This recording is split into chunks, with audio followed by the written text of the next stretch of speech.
Bismillahirrahmanirrahim. I'm Dr. Muazzam Manzoor, founder and CEO topgrade.pk. आज मैं आपको सिखाने वाला हूँ the best method to read the book, specifically the textbook, but you can use this method to read any book you can say. इससे पहले कि मैं कन्वेंशनली डिस्कशन स्टार्ट करूं विद दिस मेथड, मैं आपको एक इम्पॉर्टेंट बात बताना चाहूँगा, और वो ये है कि हमारी मेमोरी दो तरह की होती है, एक शॉर्ट टर्म मेमोरी और दूसरी लॉन्ग टर्म मेमोरी।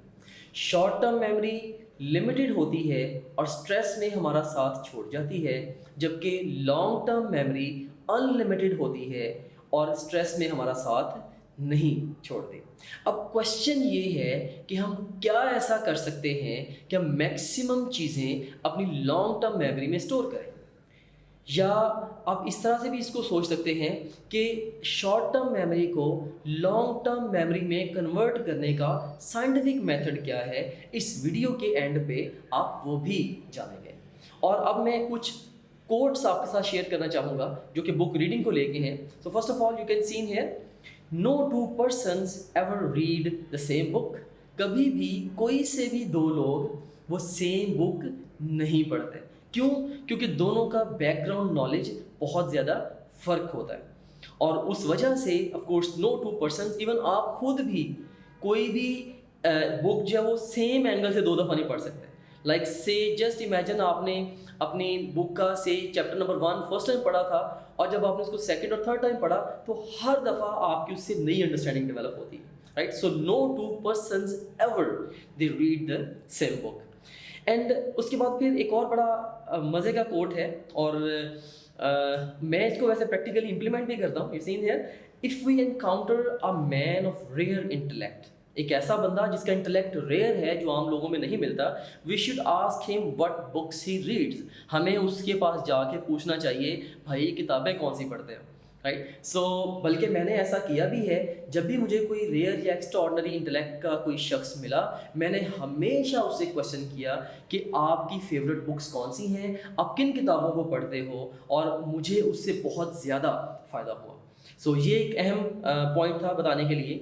और इसके बाद फिर एक और कोट है, there is a great deal of difference between an eager man who wants to read a book and the tired man who wants a book to read. देखिए, एक बंदा है, उसको शौक है किताब पढ़ने का, उसने शौक से कोई किताब पढ़नी है, इस मकसद के लिए वो खुद एक्टिवली किताब को ढूंढ रहा है। और दूसरा बंदा है जिसको बस टाइम पास करने के लिए किताब पढ़नी है, वो सोच रहा है बस मुझे कोई किताब मिल ले तो मैं उसको पढ़ लेता हूँ, मेरा कुछ टाइम अच्छा गुजर जाएगा। सो दोनों की अप्रोच में, दोनों की सोच में ज़मीन आसमान का फ़र्क है। और उसके बाद फिर एक और इम्पॉर्टेंट कोट है, reading is to the mind what exercise is to the body.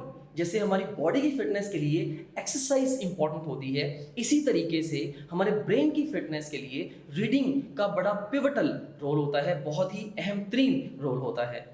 अब हम डिस्कस करने लगे हैं the best method to read the textbook. इस मेथड को हम नाम देते हैं SQ3RT method. Now what is SQ3RT method? इसमें बेसिकली 6 स्टेप्स हैं। First S stands for survey, and the Q it stands for questions, and then 3 R's, they stand for read, recall and review respectively, and last of all T जो step है that is teach. So SQ3RT method, survey, questions, read, recall and review. Point मैं यहाँ पे ये generate करना चाहता हूँ कि जब भी आप अपनी टेक्स्ट बुक को या किसी भी बुक को पढ़ेंगे तो आपने इन 6 मराहल में से गुजर के टेक्स्ट बुक को पढ़ना है। अब आप सोच रहे होंगे कि पहले तो इस प्रोसेस को कॉम्प्रिहेंड करना ही इतना मुश्किल है, तो इसको फिर पूरे डिसिप्लिन के साथ इम्प्लीमेंट करना कितना मुश्किल होगा। तो मैं आपको बताता चलूँ कि ये बिल्कुल कार ड्राइविंग के जैसा है। डू यू रिमेंबर, जब आप फर्स्ट टाइम आपने गाड़ी ड्राइव करनी होती है तो आप यहाँ तक सोच रहे होते हो गाड़ी के मैं ओपन कहाँ से करूँ, और उसके बाद इसको मैंने स्टार्ट कैसे करना है, फिर इसका कैसे इसकी ब्रेक अप्लाई होगी, इसका कैसे क्लच प्रेस करेंगे, या इसका गियर कैसे चेंज करेंगे, वगैरह वगैरह, रेस कैसे देनी है, इंडिकेटर कैसे करना। You are thinking about each and every single damn thing, और हर चीज़ आपको कंफ्यूज भी कर रही होती है। लेकिन when you practice on the daily basis, तो चंद दिन के बाद क्या होता है, वो चीज़ आपके रिफ्लेक्सेस में आ जाती है, वो आपकी हैबिट बन जाती है। अब आप आराम से चाबी पकड़ते हैं, यू रिंग घुमाते हुए, you go, you sit in the car, you start driving, you don't even think about the path even. आप रास्ते के बारे में भी नहीं सोचते, आप दिमाग में अपने काम के बारे में, अपनी स्टडी, अपने बिजनेस के बारे में सोच रहे होते हैं, और आपको पता तब चलता है जब आप अपनी मंजिल मकसूद पे पहुंच जाते हैं। सो ये रिफ्लेक्सेस में आ गया। क्या गाड़ी ड्राइव करते हुए आप ये सोचते हैं कभी कि मैंने कितनी मुश्किल से इसको सीखा था? तो इसी तरीके से इसको सीखने के लिए थोड़ी सी एफर्ट आपको लगानी पड़ेगी, लेकिन मेरी एडवाइस के ऊपर अगर आप थोड़ी सी एफर्ट लगा दें बुक रीडिंग सीखने पे, तो आपकी जो बाकी मानदा ज़िंदगी है लर्नर के पॉइंट ऑफ व्यू से बहुत ही ज़बरदस्त हो जाएगी। मीन्स कि आप एक ग्रेट लर्नर बन जाएंगे। मे बी ऑलरेडी आप एक गुड लर्नर हैं, लेकिन आप एक ग्रेट लर्नर बन जाएंगे। देखें, किसी भी काम के मयार के लिए 3 अल्फाज बोले जाते हैं। कोई काम अच्छा हो सकता है और बेहतर और बेहतरीन भी हो सकता है। हो सकता है कि आप ऑलरेडी अच्छे या बेहतर तरीके से किताब को पढ़ रहे हों, लेकिन आज मैं आपको किताब पढ़ने का बेहतरीन तरीका बताने वाला हूँ, राइट? सो ये है SQ3RT मेथड। ओके, अब हम क्या करेंगे, ये जो 6 स्टेप्स हैं हमारे, हम हर स्टेप के बारे में जस्ट 3 क्वेश्चंस को आंसर करेंगे। हम सबसे पहले देखेंगे सर्वे के बारे में कि इस सर्वे क्या है, और फिर सर्वे की क्यों ज़रूरत पेश आती है, बुक पढ़ने से पहले आपको सर्वे क्यों करना चाहिए, और थर्ड नंबर पे ये सर्वे कैसे करते हैं। So what, why and how, ये 3 क्वेश्चंस हम पहले सर्वे, फिर questions read, recall, even review और टीच के बारे में हम इन्हीं 3 क्वेश्चंस को आंसर करेंगे, और अल्टीमेटली आप ये मेथड सीख जाएंगे। फिर एंड में जाके मैं इस मेथड को सम अप भी करूँगा। Alright, so let's start off our discussion with survey. सबसे पहले सर्वे है क्या? Just imagine that you have built a new home. In that home, you have built a new kitchen.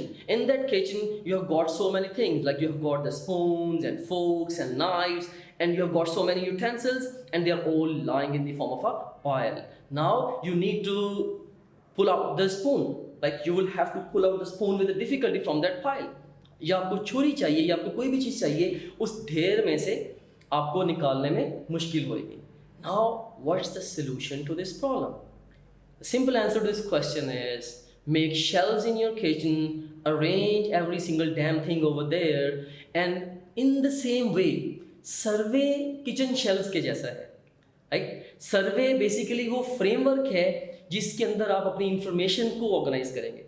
सर्वे के नतीजे में हम समझ लें कि अपने ब्रेन में शेल्व्स बना देंगे, और फिर डिफरेंट शेल्व्स में हम डिफरेंट काइंड ऑफ इंफॉर्मेशन को अरेंज करेंगे।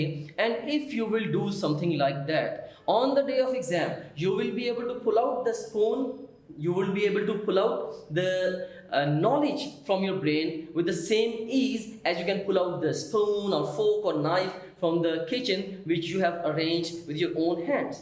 राइट? सो आप उतनी ही आसानी से अपने ब्रेन में से इंफॉर्मेशन को एग्जाम में बैठ के पुल आउट कर सकेंगे जितनी आसानी से आप अपने हाथ के अरेंज किए हुए किचन में से कोई अपनी मर्जी की चीज़ निकाल सकेंगे। So let's discuss in more detail कि सर्वे बेसिकली है क्या। सो सर्वे यू सीन हियर कि फर्स्ट ऑफ ऑल इसको हम बिग पिक्चर भी कह सकते हैं, ये एक, या इसको हम माइंड मैप भी कह सकते हैं, रोड मैप भी कह सकते हैं, या किचन शेल्व्स भी कह सकते हैं। Right? So to be more precise, ये बर्ड्स आई व्यू है ऑफ द होल चैप्टर और सेक्शन। जो भी चैप्टर या सेक्शन आप पढ़ने वाले हैं, ये उसका तायराना जायजा है, ओवरव्यू से उसका एक कह लें कि व्यू है। राइट? बर्ड्स आई व्यू जिसको हम बोलते हैं।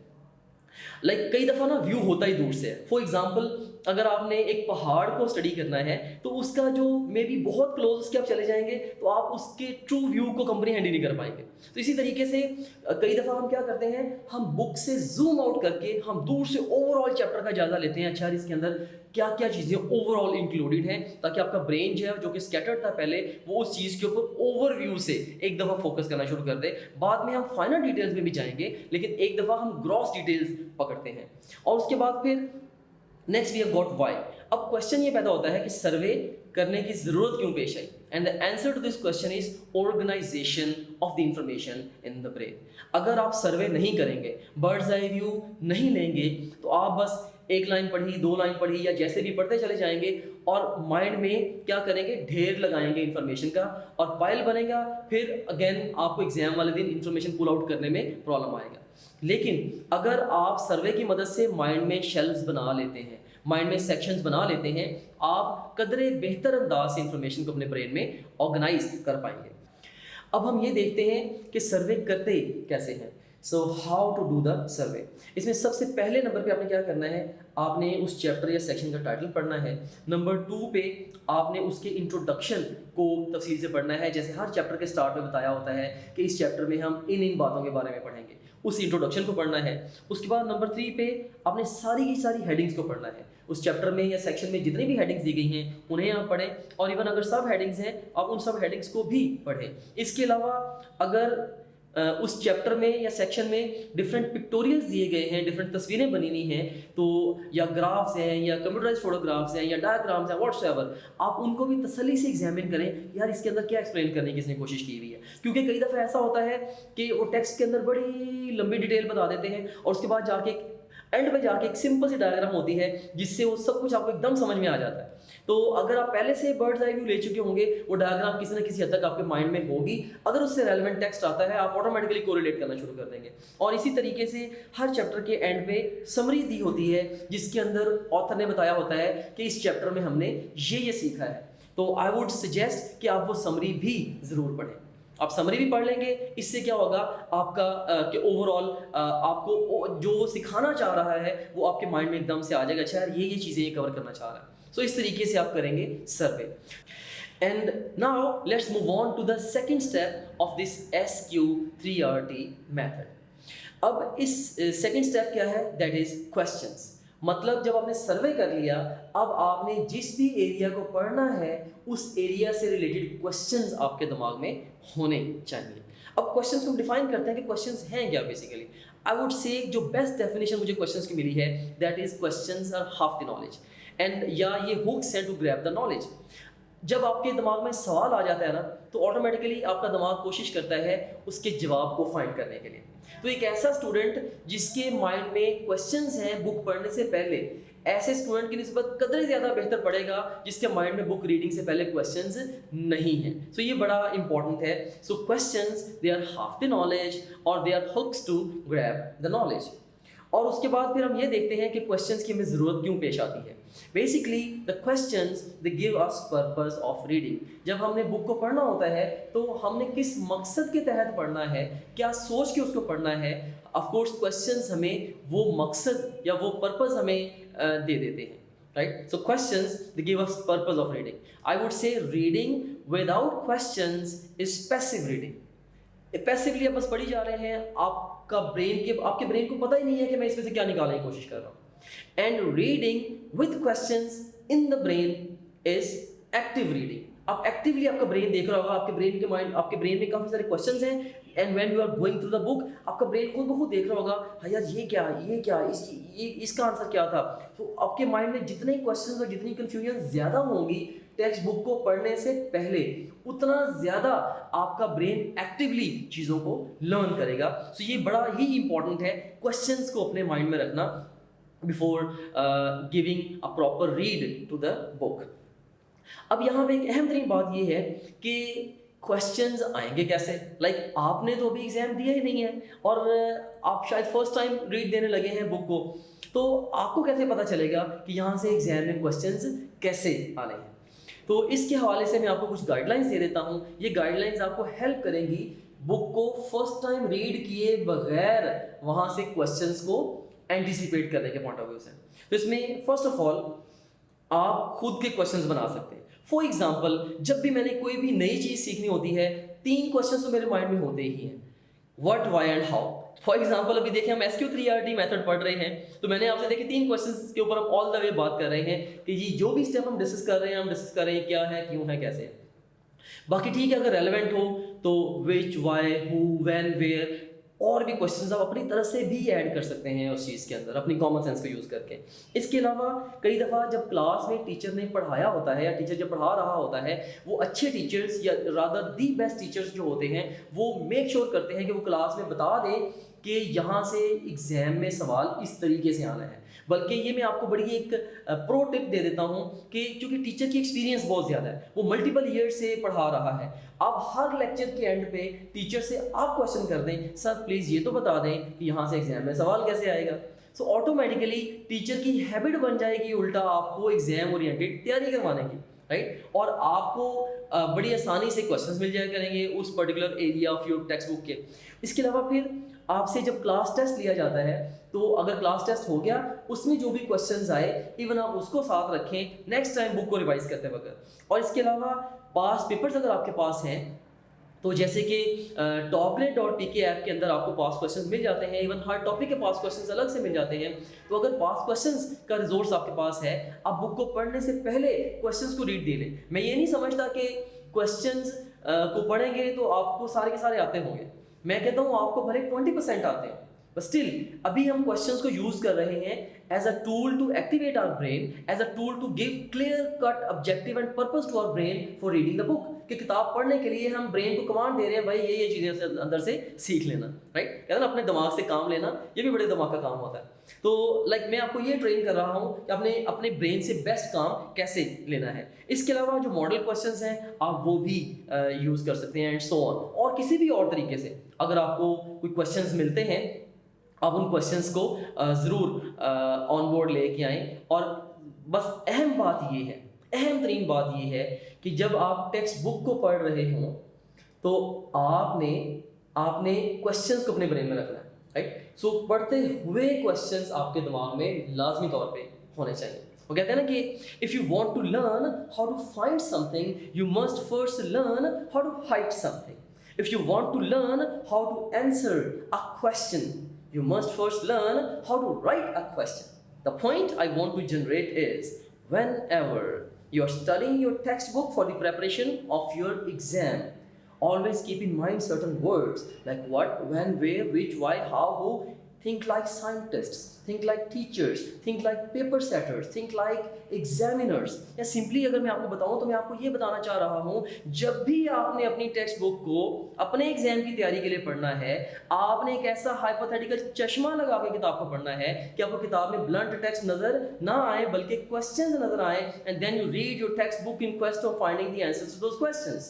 फिर आप किताब को पढ़ें उन सवालों के जवाबों की तलाश के लिए। So this is incredibly important here.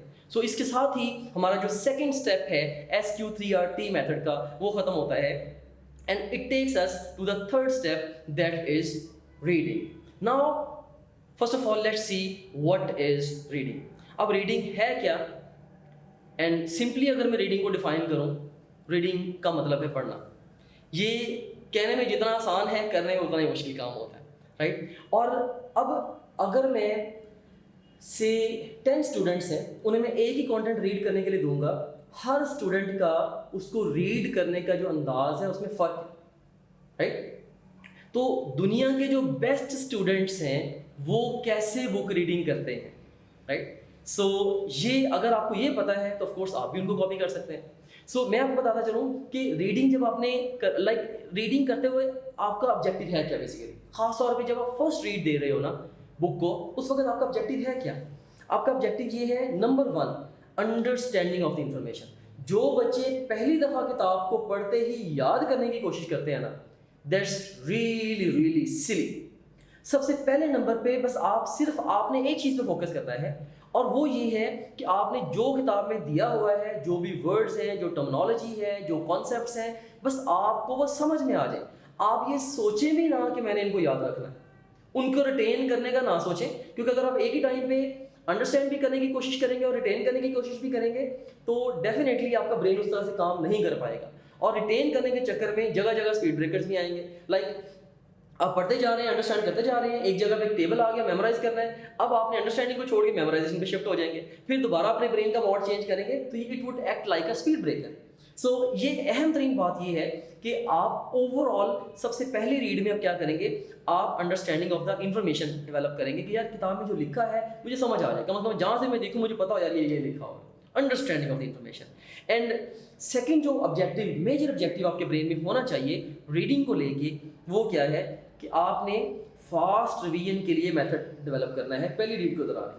क्योंकि मैं ये समझता हूँ और मेरी जो अपनी एक्सपीरियंस भी है, क्योंकि मैं खुद ऑफ कोर्स जो मेथड मैं आपको बता रहा हूँ मैं 100% इसी मेथड के तहत ही बुक को रीड करता हूँ।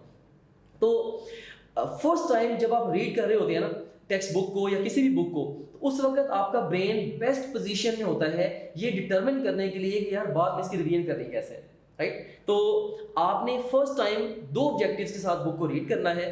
नंबर 1, आपने इन्फॉर्मेशन को अंडरस्टैंड करना है, और नंबर 2, आपने ये भी सोचना है कि यार ये मैं रिवाइज कैसे करूंगा, इसकी मेन हेडिंग्स कौन सी हैं, इसके कीवर्ड्स कौन से हैं, इसके अंदर से टेबल बनाऊं या फ्लो शीट बनाऊं या बुलेट पॉइंट्स बनाऊं, मैं क्या ऐसा करूं कि मैं इसको सब्सिक्वेंटली बड़े कम टाइम में रिवाइज कर पाऊँ। इसके लिए भी एक बड़ा स्टैंडर्ड प्रोटोकॉल है। बच्चे मेरे से अक्सर पूछते हैं कि सर अगर हमने एक दफ़ा एक चैप्टर के ऊपर 6 आवर्स लगा दिए हैं तो सेकंड टाइम ये कितनी देर में तैयार होना चाहिए? My answer to this question is 3 hours में, और थर्ड टाइम ऑफ कोर्स ये 1.5 आवर्स में, and so on. So her subsequent reading अगर पहली रीडिंग से हाफ टाइम नहीं ले रही, इसका मतलब ये है आपका बुक रीडिंग का मेथड एक्यूरेट नहीं है, आपको उसे सीखने की जरूरत है, उसके ऊपर काम करने की जरूरत है, राइट। सो हमने ये भी डिस्कस कर लिया कि रीडिंग है क्या और हमें इसकी ज़रूरत क्यों पेश आती है, और अब हम डिस्कस करते हैं कि रीड करते कैसे हैं। इसके लिए बहुत सारे बच्चे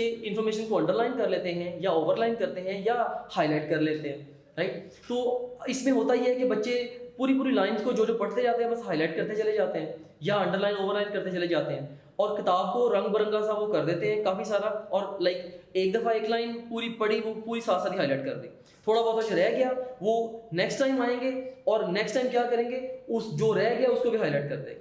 सो पूरी की पूरी किताब पकड़ के रख देते हैं। मैंने बहुत सारे बच्चों की बुक्स को देखा है, पूरी किताब रंगी हुई होती है और फिर जब अगले दिन एग्जाम होता है फिर उनका अपना मुंह भी वैसे ही रंगा हुआ होता है, राइट। तो like this is no a good approach, you are not devising the fast revision way. जैसे मैंने आपको एक मकसद बताया था ना रीडिंग का कि सेकंड टाइम हाफ टाइम में रिवाइज होना चाहिए, तो अगर आप सारी हाईलाइट कर देंगे तो सेकंड टाइम हाफ टाइम में कैसे रिवाइज करेंगे? तो इसके लिए एक मेथड मैंने क्रैक किया है। ये समझ लें कि लाइक मैंने ये किसी से नहीं सीखा, ये मेरी अपनी कह लेंगे रिसर्च है या अपनी मेरी एक इनोवेशन है कि मैंने सिंबल्स को यूज़ करना शुरू किया टेक्स्ट बुक को पढ़ने के लिए, और वो मैं आपके साथ शेयर कर देता हूँ।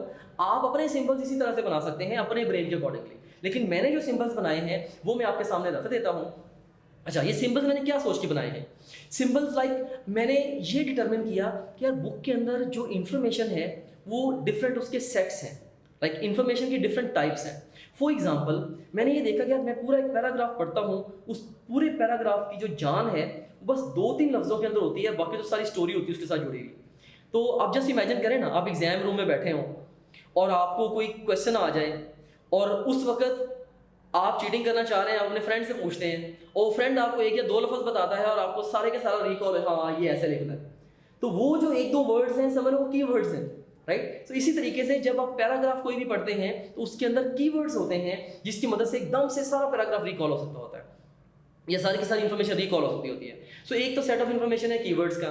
इसी तरीके से बुक के अंदर ही ऐसे वर्ड्स होते हैं जिन्हें आप हेडिंग्स बनाना चाहते हैं। बड़ी दफ़ा बुक राइटर ने खुद हेडिंग बना दी होती है, बड़ी दफ़ा आप भी पैराग्राफ में से भी हेडिंग्स बना सकते हैं। फिर बुक के अंदर हो सकता है कि पूरा का पूरा पैराग्राफ या पूरी की पूरी लाइन इंपॉर्टेंट हो, या ऐसे भी हो सकता है कि बुक के अंदर कई दफ़ा उन्होंने एक ही लाइन के अंदर पूरी लिस्ट दी होती है, राइट। एक ही लाइन के अंदर कई दफ़ा पूरी लिस्ट दी रही होती है कि for example functions of this thing are 1 2 3 4, वो उन्होंने सारी की सारी लिस्ट दी होती है बगैर नंबरिंग के, राइट। कॉमा डाल डाल के उन्होंने लिस्ट दी हुई होती है। अब आप कंपेयर नहीं कर पाते कि यार यहाँ पे कितने फंक्शंस बताए हैं या कितनी बातें लिखी हैं, तो वो लिस्ट आपके दिमाग में सेपरेटली सेग्रीगेट नहीं होती। तो इसी तरीके से बुक के अंदर ऐसी इन्फॉर्मेशन भी होती है जो कि पैराडॉक्सिकल होती है, मतलब हम पढ़ रहे हैं, हमें यकीन है यार बुक पढ़ रहे हैं तो ये सही इन्फॉर्मेशन है, लेकिन जब हम बुक को बंद करें हमें लगेगा गलत है। फॉर एग्जांपल एल्बर्ट आइंस्टाइन की थ्योरी ऑफ रिलेटिविटी के अकॉर्डिंगली जब ये पेन स्पीड ऑफ लाइट पे जाएगा या हाई स्पीड पे जाएगा इसकी लेंथ शॉर्ट हो जाएगी। अपेरेंटली इट्स रॉन्ग, अपेरेंटली हमें यही लगेगा ना यार ये तो गलत बात है, ये कैसे हो सकता है, लेकिन according to his theory of relativity yes this is right. So ये पैराडॉक्सिकल इन्फॉर्मेशन है। इसी तरीके से किताब को पढ़ते हुए कुछ ऐसा भी होता है आपको समझ नहीं आता यार पता नहीं क्या लिखा है एग्जामिनर ने। अब बड़े सारे बच्चे क्या करेंगे, उस कंफ्यूजिंग इन्फॉर्मेशन को वो वहीं पे वो उसको छोड़ के वो आगे चले जाएंगे और वो कंफ्यूजन इनकी हमेशा के लिए कंफ्यूजन ही रह जाएगी। लेकिन जो स्मार्ट स्टूडेंट्स होंगे वो उस कंफ्यूजिंग इन्फॉर्मेशन को भी किसी ना किसी तरीके से अपने ब्रेन में किसी खास जगह पे स्टोर करेंगे। इसी तरीके से निगलेक्टेड इन्फॉर्मेशन होती है, इंपॉर्टेंट प्रिंसिपल्स होते हैं, सेम टर्मिनोलॉजीज होती हैं, सिमिलर इन्फॉर्मेशन होती है, या ऐसे एरियाज होते हैं जहाँ से शॉर्ट, लॉन्ग या मल्टीपल चॉइस क्वेश्चंस आते हैं, राइट? इस तरह से कोरिलेशंस होते हैं। सो ये डिफरेंट सेट्स ऑफ इन्फॉर्मेशन है। अब हर सेट ऑफ इन्फॉर्मेशन के लिए अगर आप एक सिंबल अपने दिमाग में बना लें तो डेफिनेटली उन सिंबल्स को जब आप यूज करेंगे फर्स्ट रीड देते हुए, तो सेकंड टाइम आपको बुक को पढ़ना नहीं पड़ेगा, वो बुक आपको खुद पढ़ाएगी। क्योंकि मुझे ऐसा पता है कि मैं जब सिंबॉलिक मेथड से किसी भी बुक को फर्स्ट रीड दे लेता हूँ तो सेकंड रीड में मैं रिलैक्स होकर बैठ जाता हूँ, जस्ट मैं ऐसे पेजेस नेक्स्ट करता जा रहा होता हूँ और मुझे किताब ऐसे पढ़ा रही होती है जैसे कि बहुत ज़्यादा एक्सपीरियंस उस्ताद मुझे मेन बातें बता रहा है, राइट? सो ये इनक्रेडिबली इंपॉर्टेंट है to train your brain in this way. So मैं अपने जो सिंबल्स हैं, जिन सिंबल्स को मैं यूज़ करता हूँ वो मैं आपके सामने रख देता हूँ। आपको पसंद आए ये सिंबल्स यूज़ कर लें या अपने सिंबल्स डिवाइस कर लें according to your own mindset. पर देखें, कीवर्ड जब भी मैंने बुक में देखता हूँ पैराग्राफ में कोई कीवर्ड है मैं उसके ऊपर स्टार लगा देता हूँ। इसी तरीके से जब मैं देखता हूँ कि कोई भी हेडिंग है उसके अंदर, तो मैं उसके आगे एक डॉट लगा देता हूँ। इसी तरीके से अगर कोई इंपॉर्टेंट लाइन है या इंपॉर्टेंट कोई पैराग्राफ है उसके साइड पे ब्रैकेट लगा के मैं स्टार और सर्कल लगा देता हूँ।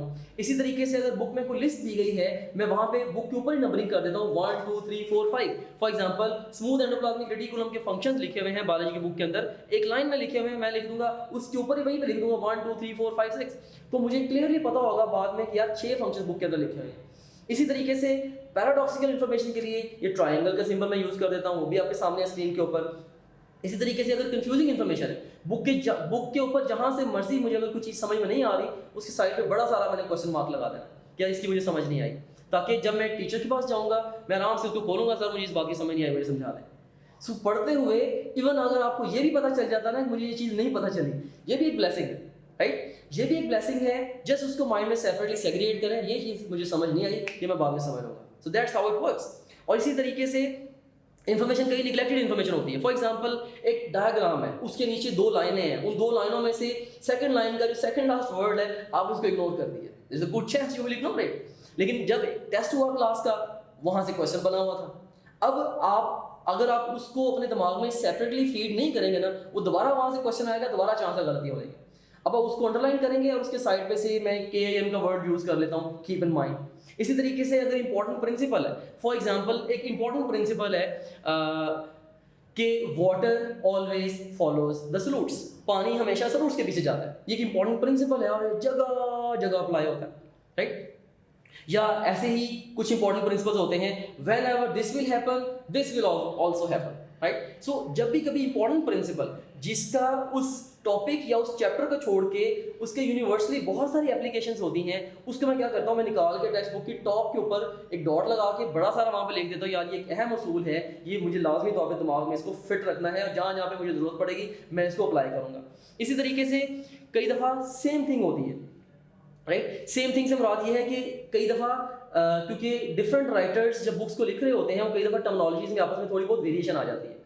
सो अगर एक ही बुक के अंदर, इवन मैंने बड़ी दफ़ा देखा है कि एक टर्मिनोलॉजी एक चैप्टर में और तरीके से दी गई है और दूसरे चैप्टर में वही टर्मिनोलॉजी और तरीके से दी गई है। सो अगर आपको पता चल जाए यार ये दोनों एक ही चीज़ है, आप किसी एक जगह पे बुक पे लिख दें कि this is equal to this, मतलब कि ये सेम थिंग है। सो सेम थिंग के लिए आप इक्वल का सिंबल यूज कर लें। अगर दो चीज़ें सिमिलर हैं आपस में, 100% एक जैसी नहीं है लेकिन मिलती जुलती हैं, उसके लिए आप ये सिमिलर का ये जो सिंबल मैंने लगाया हुआ ये यूज कर लें। इसी तरीके से जब आपको लगे या क्लास टेस्ट हुआ या किसी भी तरीके से आपने मे बी पास क्वेश्चंस को देखा, आपको लगे यार यहाँ से तो क्वेश्चन बन सकता है, शॉर्ट क्वेश्चन बन सकता है, आप बुक की साइड पे वहाँ पे एरो लगा के लिख दें SQ, लॉन्ग क्वेश्चन बन सकता है SQ, या आप LQ लिख दें कि लॉन्ग क्वेश्चन बन सकता है। इसी तरीके से अगर वो MCQ बन सकता है, खासतौर पे ट्रिकी वन अगर MCQ है, वैसे तो बेताशा MCQs बन सके होते हैं, लेकिन अगर कोई ट्रिकी MCQ आपको लग रहा है यार यहाँ से बड़ा ट्रिकी MCQ एग्जामिनर चाहे तो जनरेट कर सकता है, या मे बी टीचर आपको कई दफ़ा गाइड कर देता है, आप वहाँ पे साइड पे छोटा सा लिख दें कि जी यहाँ से ये MCQ बनेगा। इसी तरीके से कोरिलेशन,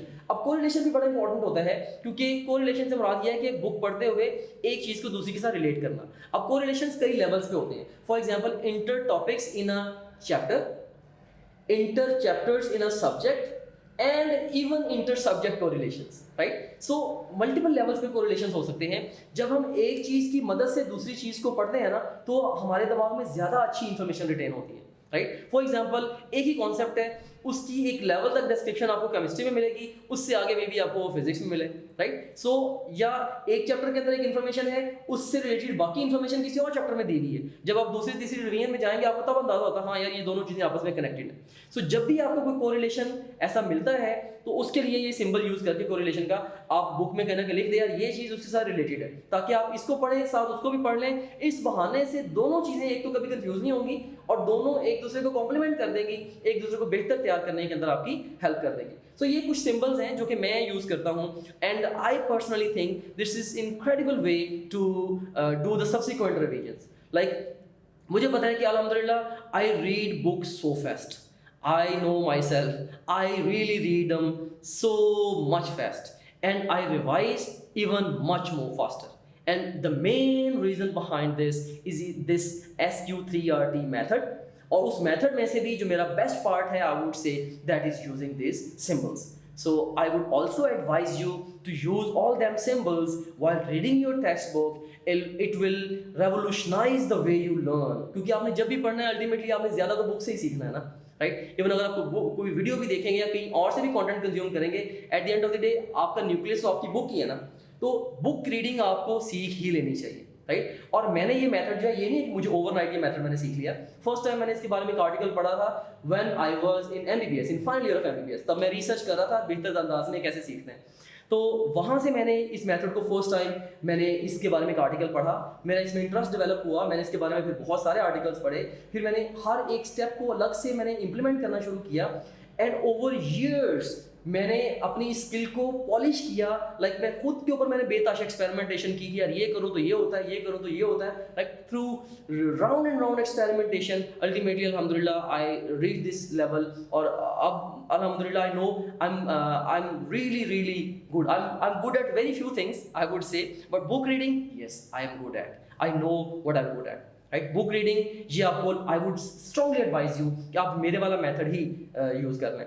बल्कि जिन स्टूडेंट्स ने मेरे से बुक रीडिंग सीखी है, believe me many years down the line sometimes मुझे मैसेज आएगा, मुझे कॉल आएगी, सर जो आपने हमें वो सिखा छोड़ी थी ना, हम आपका पूरी ज़िंदगी आसान नहीं खोल सकते. लाइक बहुत सारे ऐसे कॉम्प्लीमेंट्स मुझे मिलते हैं. रीज़न बीइंग कि ऑफ कोर्स ये मेथड बड़ा सॉलिड है. आप जहाँ पे मर्जी खड़े हैं, आप इवन अगर आप एक बिजनेस भी कर रहे हैं, अगेन आपको सीखना पड़ेगा, आपको कम्प्रीहेंड करना पड़ेगा. और लाइक सबसे अहम तरीन स्किल क्या है?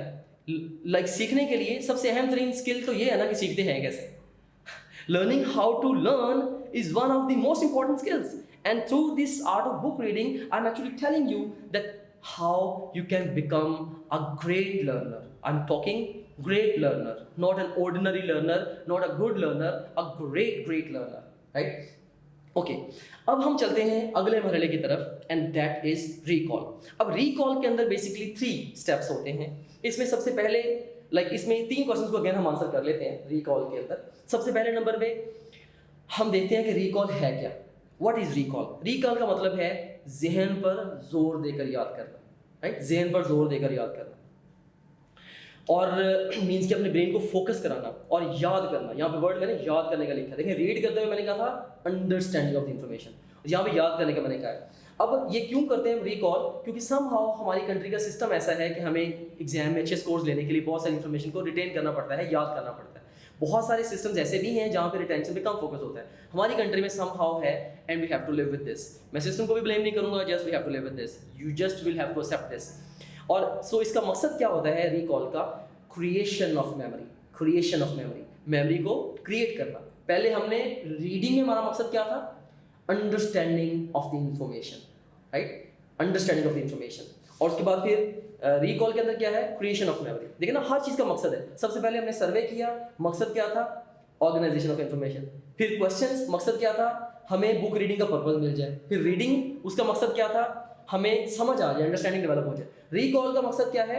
मेमोरी क्रिएट हो जाए, राइट. और उसके बाद फिर रिकॉल करते कैसे हैं? इसका बड़ा ही सिंपल मेथड है, बड़ा ज़बरदस्त मेथड है. आपने बुक को read they Lee, read they के अब आप किताब को क्लोज करें और हर एक क्वेश्चन को आंसर करने की कोशिश करें. सो जिस क्वेश्चन को भी आप आंसर नहीं कर पाएंगे, आप दोबारा बुक को खोलें, देखें. Okay, so this is how you will create your memory. और उसके बाद फिर एक तो आप क्वेश्चंस को आंसर करने की कोशिश भी कर सकते हैं. इवन आप बुक को क्लोज करके आप रिवाइज करने की कोशिश भी कर सकते हैं. लाइक आपने जो भी इन्फॉर्मेशन पढ़ी है, जो भी कंटेंट पढ़ा है, आप बुक को बंद करें और माइंड में पूरा रिकॉल करें, यार ये पूरी स्टोरी बुक में ऐसे चलती है। और इसका एक बड़ा अच्छा मेथड ये भी होता है, आप दो एक्सट्रीम्स को पकड़ लेते हैं इन्फॉर्मेशन की, क्योंकि बुक में बहुत सारी इन्फॉर्मेशन वो सारी आपस में कनेक्टेड होती है। सो मैं एक साइड से एक चीज को पकड़ता हूँ, उसका स्टार्टिंग पॉइंट और एंडिंग पॉइंट पकड़ के फिर मैं स्टेप बाय स्टेप उस सारे को आपस में कनेक्ट करने की कोशिश करता हूँ। So this is how you recall. So किताब बंद करके रिवाइज करें या सारे क्वेश्चंस को आंसर करने की कोशिश करें, दिस इज योर रिकॉल। सो इस तरीके से आप रिकॉल करते हो। और इसके साथ ही हम आ जाते हैं रिव्यू, जो कि मेरा one of the most favourite steps है, मोस्ट इंपॉर्टेंट भी है और मोस्ट मिस्ड भी है। बहुत सारे बच्चे ये नहीं करते। और रिव्यू क्या है? बेसिकली रिव्यू का मतलब है दोहराई, राइट। और रिव्यू हम क्यों करते हैं? फॉर कंसोलिडेशन ऑफ मेमोरी, क्योंकि मेमोरी जो हमने क्रिएट की है उसमें से बहुत सारी चीजें इवेपोरेट हो जानी है। अब हमने उस मेमोरी को कंसोलिडेट करना है, सो कंसोलिडेशन ऑफ द मेमोरी। और ये हम कैसे करेंगे? एंड इसका जो बेस्ट मेथड है वो ये है कि आज आपने जितना पढ़ा है, आप कल नेक्स्ट एरिया स्टडी करने से पहले उसको रिवाइज करें। देखिए, मैंने शुरू में बात की थी कि हमारी मेमोरी दो तरह की होती है, शॉर्ट टर्म और long term. Short term limited होती है, स्ट्रेस में साथ छोड़ जाती है, और लॉन्ग टर्म अनलिमिटेड होती है और स्ट्रेस में हमारा साथ नहीं छोड़ती। और शॉर्ट टर्म मेमोरी को लॉन्ग टर्म में कन्वर्ट करते कैसे हैं, अब मैं इस बात को आंसर करने लगा हूँ। देखिए, साइंटिफिक रिसर्च ने ये साबित किया है कि जब एक ही इंफॉर्मेशन 12 आवर्स से ज़्यादा और 24 आवर्स से कम गैप के साथ हमारे ब्रेन में 2 दफ़ा एंटर की जाती है, वो शॉर्ट टर्म मेमोरी से लॉन्ग टर्म मेमोरी में चली जाती है। इस बात का प्रैक्टिकल मतलब ये है कि जो आज पढ़ा है, कल नेक्स्ट एरिया को स्टडी करने से पहले आज वाले को रिवाइज कर लें, राइट। जो आज आप नेक्स्ट पढ़ना है, आप प्रीवियस डे जो आप पढ़ के आए हैं उसे आप रिवाइज कर लें। इससे आपकी जो मेमोरी है वो काफ़ी हद तक कंसोलिडेट हो जाएगी, क्योंकि बहुत सारी चीज़ें आपके दिमाग से इवेपोरेट हो चुकी होंगी। देखिए, ये बड़ी एक सिंपल सी बात है, हमने अपने आप को खुश करने के लिए नहीं पढ़ना। हमने क्यों पढ़ना है? हमने पढ़ना है एग्जाम में अच्छा नंबर लेने के लिए या सीखने के लिए पढ़ना है। बड़ी दफ़ा हम क्या करते हैं, हमने जो इस एरिया को पढ़ लिया होता है ना, हम ना क्या करते हैं, हम उस एरिया से नज़रें चुरा रहे होते हैं। हम कहते हैं यार हमें दोबारा ना ही पढ़ना पड़े, लेकिन हमने नज़रें नहीं चुरानी अपनी, हमने हर टॉपिक की आंखों में आंखें डाल के देखना है, राइट। सो हमने नेक्स्ट डे पे क्या करना है, हमने नेक्स्ट डे जो प्रीवियस पढ़ा है भूल भी चुका है, कोई बात नहीं, अब एक दफ़ा दोबारा उसको रीड दे लेंगे। ये लाइक अगर आज आपने एक कंटेंट को लर्न करने में 6 आवर्स लगाए हैं ना, टुमारो अगर आप उसके ऊपर 30 मिनट्स और लगा देते हैं ना, तो ये शायद ऐसे हो जाएगा जैसे आपने 12 आवर्स लगा दी। सो इसकी वैल्यू उतनी ज़्यादा है। सो रिव्यू करना बहुत ज़्यादा ज़रूरी है। ना सिर्फ डेली बेस पे रिव्यू करें, बल्कि वक्तन फ़ौक्तन हल्की फुल्की दोहराई करते रहा करें। फॉर एग्जांपल वीकेंड के ऊपर देख लें, जितना भी पूरे वीक में पढ़ा है उसको कुछ ना कुछ रिवाइज कर लें। फिर इसी तरीके से मंथ एंड हुआ, कोई छुट्टी आ गई स्कूल कॉलेज से, तो आप क्या करें, कोशिश करें कि एक ही दिन बैठ के जितना पढ़ा है उस सारे की क्विकली एक रिवीजन उसको दे दें, राइट। सिंपली मैंने ये देखा कि अगर आप बुक को खोल के सारे टॉपिक्स के साथ हल्की फुल्की इस्लाम को भी कर लेते हैं ना, अच्छा हाँ यहाँ पे ये था, like you just go through the book very in a very light mode, still बहुत सारी चीज़ें हैं जो आपका ब्रेन ऐसे कॉम्प्रिहेंड कर जाता है और आप अपनी तैयारी को लेके बहुत ज़्यादा कॉन्फिडेंट हो जाते हैं, right. So this is incredibly important. So हमने सीख लिया कि रिव्यू कैसे करते हैं। उसके बाद फिर जो लास्ट स्टेप है दैट इज टीच। अच्छा, ये इसके अंदर मैंने खुद ऐड किया है। ओरिजिनली जो मेथड था उसका नाम था SQ3R मेथड, जो उसके अंदर T ऐड किया है ये मैंने अपनी तरफ से ऐड किया है, और T फॉर टीचिंग है। मैं ये स्ट्रांगली बिलीव करता हूँ, क्योंकि बतौर टीचर मैं जानता भी हूँ, of course I am doctor and I am a businessman as well, but by heart I know I am a teacher. तो एज अ टीचर मैं ये बात जानता हूँ कि इंसान पढ़ने के लिए उतना नहीं पढ़ता जितना पढ़ाने के लिए पढ़ता, right. This is very important. तो मतलब मैंने एज अ स्टूडेंट ना जस्ट एक बेसिक चेंज अपने अंदर एक लेके आया था, बहुत बेसिक लेवल का चेंज लेके आया था। पहले मैं पढ़ता था, अपने लिए पढ़ता था, मैंने एक स्टेज पे आके मैंने इस चीज़ को शिफ्ट किया अपने ब्रेन को, लाइक मैंने पूरी पैराडाइम को शिफ्ट किया। मैंने कहा जो भी मैं पढ़ रहा हूँ ना, मैं ये सोच के पढ़ूंगा मैंने किसी और को पढ़ाना, राइट। सो जब मैंने सिर्फ थिंकिंग एंगल अपना चेंज कर दिया ना कि मैंने पढ़ाने की आंख से पढ़ना है, लाइक मैं टॉपिक को तैयारी ऐसे करता था यार कि मैंने इसको किसी के सामने पढ़ाते हुए मुझे शर्मिंदगी ना हो, मैं इसको अच्छे से और आसानी से समझा पाऊँ। और वैसे भी एल्बर्ट आइंस्टाइन का कहना है कि if you can not explain it simply it means you don't understand it well enough. तो मैं समझ के मैं सादा तरीन लफ्ज़ों से उसको ना एक्सप्लेन करने की कोशिश करता था, राइट।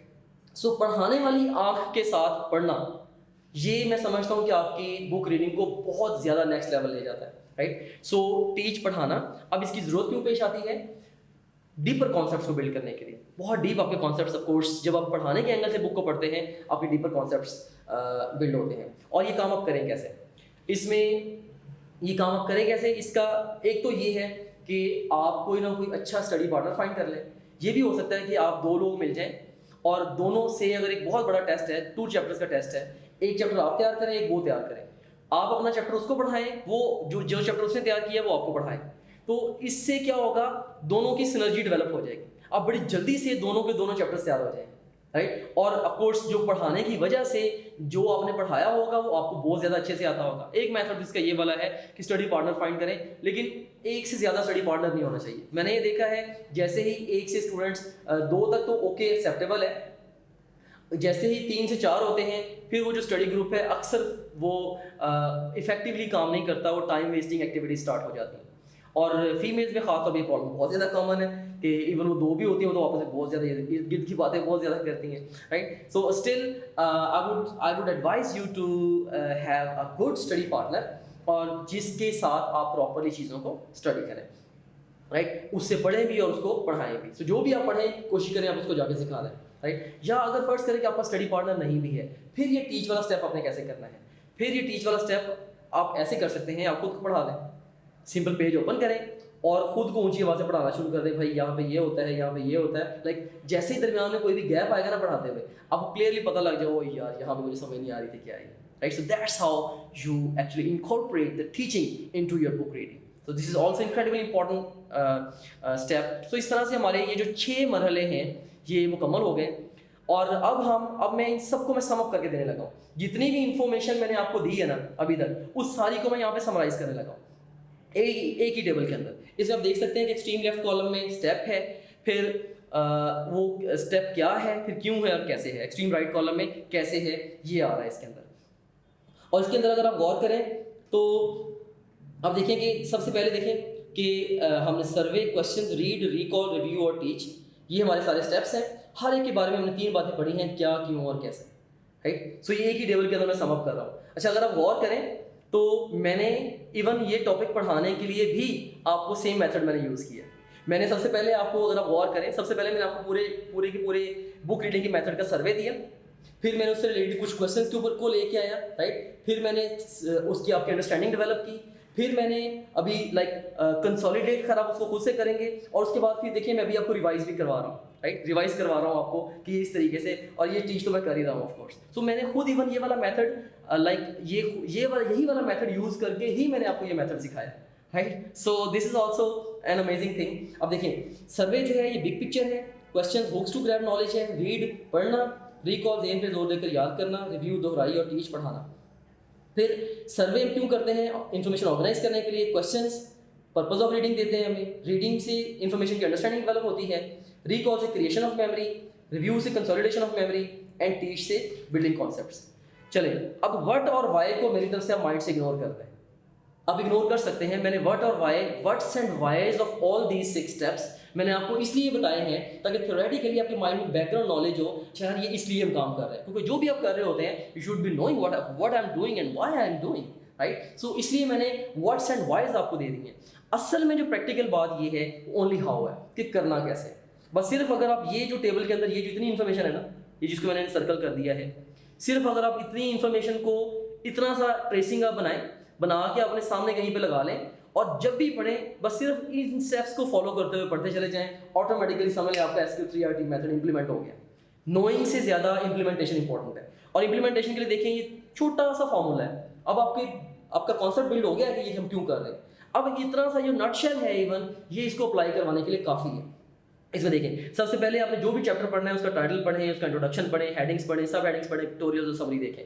फिर आप क्वेश्चंस के ऊपर आ जाएं और आप अपने क्वेश्चंस बनाएं, टीचर के क्वेश्चंस को इनकॉर्पोरेट करें बुक में, क्लास टेस्ट के क्वेश्चंस को आप रीड कर सकते हैं, पास क्वेश्चंस को आप देख सकते हैं कि पास में क्वेश्चंस यहाँ से कैसे आए, मॉडल क्वेश्चंस को, और इवन किसी भी दूसरे रिसोर्स से अगर आपको क्वेश्चंस मिलते हैं वो आप ले लें, जो भी एरिया पढ़ने वाले हैं उन क्वेश्चंस को अपने दिमाग में रख लें।